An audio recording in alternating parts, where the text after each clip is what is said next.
दोस्तों, आप किसी ऑफिस में गए हों और आपको सुनने को मिले कि यह काम जेई साहब करेंगे, या फिर आप जेई सर से मिलिए।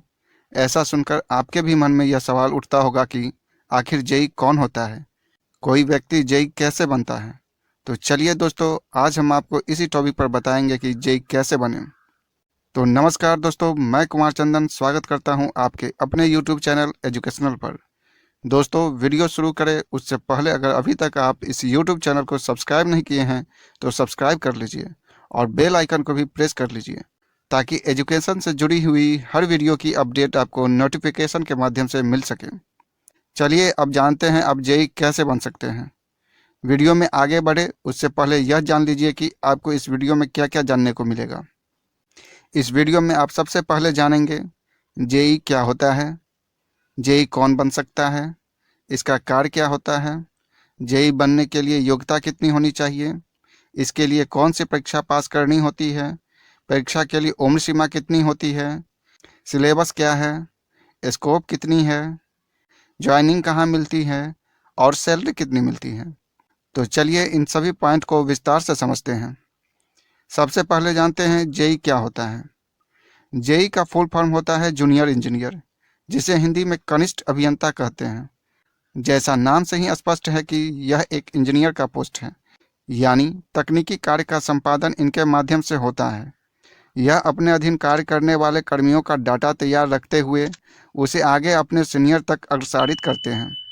जेई क्या होता है, इसे आप साधारण भाषा में इस तरह समझ सकते हैं कि यह किसी भी संस्था का वह पोस्ट होता है जो उस संस्था को तकनीकी मदद प्रदान करते हुए उसे आगे ले जाती है। अब जानते हैं जेई कौन बन सकता है। जेई वह छात्र बन सकता है जो इंजीनियरिंग का डिप्लोमा या डिग्री कोर्स किया हुआ हो। चलिए अब जानते हैं जेई का कार्य क्या होता है।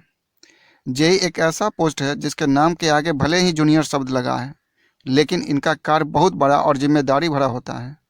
ये जिस विभाग में होते हैं उस विभाग का ये एक मजबूत हिस्सा होते हैं। इनका कार्य बेहद खास और महत्वपूर्ण होता है। ये सार्वजनिक कार्यों और परियोजनाओं की योजनाएं बनाने से संबंधित डिजाइन और निर्माण करने का कार्य करते हैं।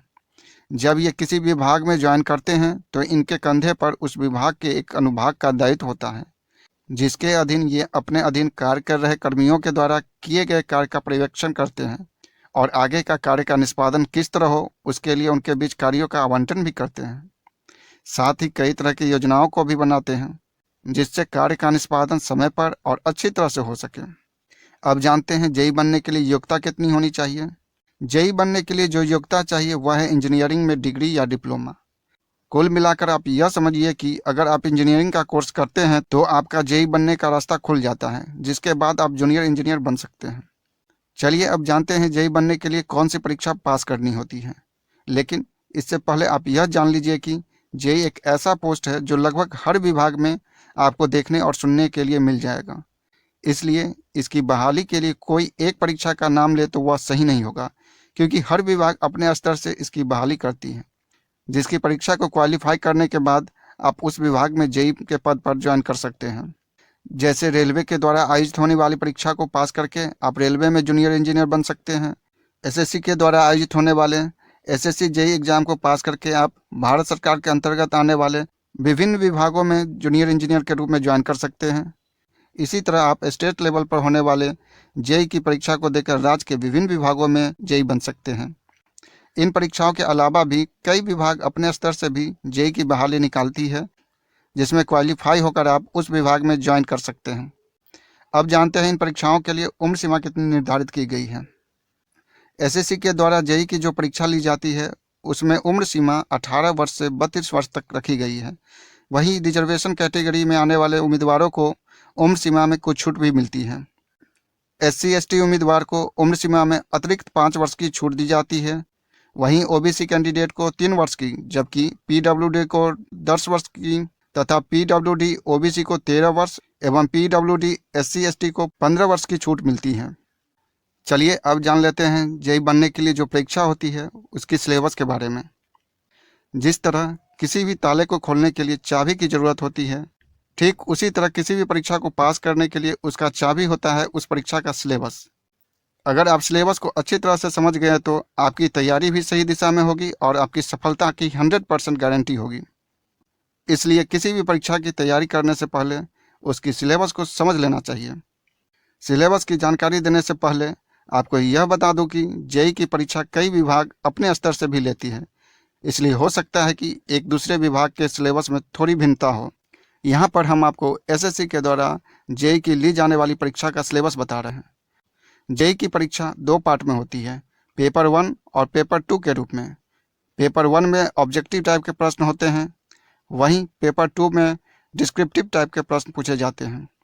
दोनों पेपर का समय 2-2 घंटे का होता है। पेपर 1 में general intelligence and reasoning, general awareness, general engineering, civil and structural, electrical and mechanical आता है।